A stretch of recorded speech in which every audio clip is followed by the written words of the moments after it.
Hello students, welcome to think Naukri. और आज हम बात करेंगे डायरेक्ट और इनडायरेक्ट नरेशन की। तो सबसे पहले हम समझते हैं कि डायरेक्ट और इनडायरेक्ट नरेशन क्या होता है। स्टूडेंट्स, जब हम वक्ता के कथन को वक्ता के शब्दों या भाषा में व्यक्त करें तो इस तरह का जो है कथन वो डायरेक्ट नरेशन होता है। और जब हम वक्ता के कथन को अपने भाषा या शब्दों में प्रकट करें तो ये जो होता है ये इनडायरेक्ट नरेशन होता है। उम्मीद है आप लोगों को समझ में आ गया होगा।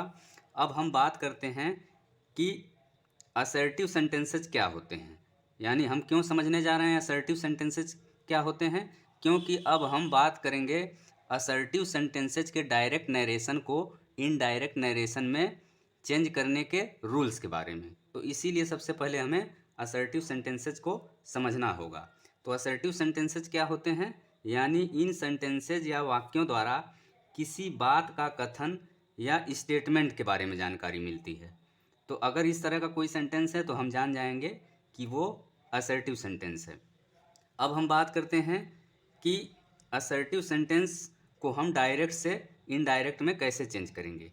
तो जो रूल फर्स्ट है वो किस लिए है, चेंज ऑफ टेंसेज के लिए, यानी टेंस में परिवर्तन संबंधी नियम के बारे में हम बात करेंगे, जिससे कि डायरेक्ट नरेशन को या डायरेक्ट स्पीच को इनडायरेक्ट स्पीच में कन्वर्ट किया जाए। तो रूल नंबर 1 जो है वो क्या है कि अगर रिपोर्टिंग वर्ब जो है वो प्रेजेंट या फ्यूचर टेंस में है तो रिपोर्टेड स्पीच के वर्ब के टेंस में कोई परिवर्तन नहीं होगा। तो ये रूल फर्स्ट है। अब हम इसके कुछ एग्जाम्पल्स की बात करते हैं। तो कुछ एग्जाम्पल्स यहाँ पे लिखे गए हैं, इसको हम देखते हैं। एग्जाम्पल नंबर 1 की बात करें तो ये जो है डायरेक्ट स्पीच हमारा है। एग्जाम्पल नंबर 1 का डायरेक्ट स्पीच क्या है, राम सेज जय हैज गॉन टू आगरा। यानी यहाँ पे राम सेज जो है ये कामा के पहले है, तो ये क्या हुआ हमारा, ये हुआ रिपोर्टिंग वर्ब। और जो डबल इन्वर्टेड कामा के अंदर है ये क्या है हमारा, रिपोर्टेड स्पीच है। तो जब हम डायरेक्ट से इनडायरेक्ट में चेंज करेंगे, चूंकि रिपोर्टिंग वर्ब हमारा यहाँ पे सिंपल प्रेजेंट में है, तो राम सेज, जब हम कामा यहाँ पे हटाएंगे तो कंजक्शन कोई जोड़ेंगे, तो यहाँ पे कंजक्शन दैट हमने जोड़ दिया, तो ये हो गया राम सेज दैट। अब चूंकि रिपोर्टिंग वर्ब हमारा सिंपल प्रेजेंट में है यानी प्रेजेंट टेंस में है, तो रिपोर्टेड स्पीच को हम ज्यों का त्यों लिख देंगे, लेकिन रिपोर्टेड स्पीच का हम क्या करेंगे, डबल इन्वर्टेड कामा हटा देंगे। तो ये हो गया जय हैज गॉन टू आगरा। इसी तरह से एग्जाम्पल नंबर 2 की हम बात करें तो यहाँ पे डायरेक्ट स्पीच जो है वो क्या है, Ravi will say Archana is very intelligent. यानी यहाँ पे रवि विल से क्या है, रिपोर्टिंग वर्ब है जो कि कामा के पहले है, और ये रिपोर्टिंग वर्ब जो है वो फ्यूचर टेंस का है यानी सिंपल फ्यूचर टेंस का है। तो जब हम इनडायरेक्ट स्पीच में चेंज करेंगे इसको तो क्या हो जाएगा, रवि विल से। तो यहाँ पे कामा हमने हटा दिया, तो कामा हटा देंगे तो उसके बाद तुरंत हमने कंजक्शन दैट जोड़ दिया। अब जब हम कंजक्शन दैट जोड़ देंगे तो चूंकि रिपोर्टिंग वर्ब हमारा जो है फ्यूचर टेंस का है, तो इसीलिए रिपोर्टेड स्पीच के अंदर हम कोई बदलाव नहीं करेंगे, यानी रिपोर्टेड स्पीच को हम यहाँ ज्यों का त्यों लिख देंगे डबल इन्वर्टेड कामा को हटाने के बाद।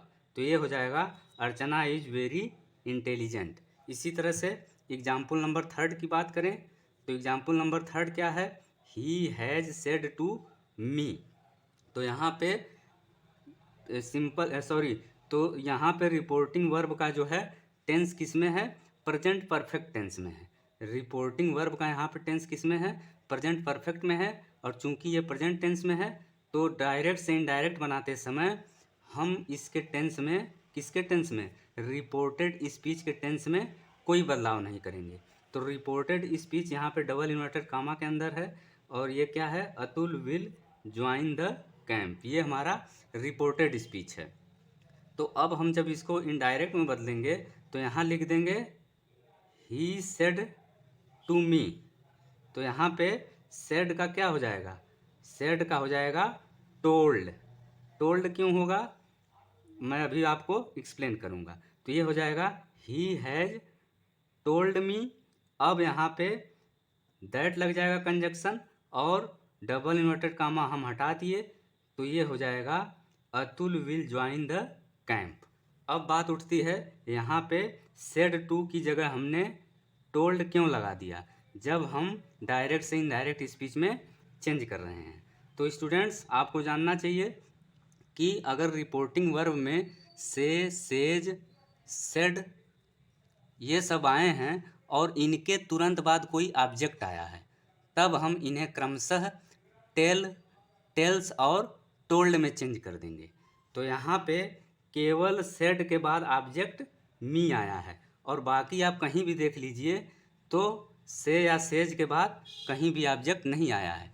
तो इसीलिए हमने और रिपोर्टिंग वर्ब को चेंज नहीं किया, यानी अगर से है तो से ही लिखा है और सेज है तो सेज ही लिखा है, क्योंकि इनके बाद कोई ऑब्जेक्ट नहीं आया है। तो स्टूडेंट्स ये था आज का वीडियो। Thanks for watching.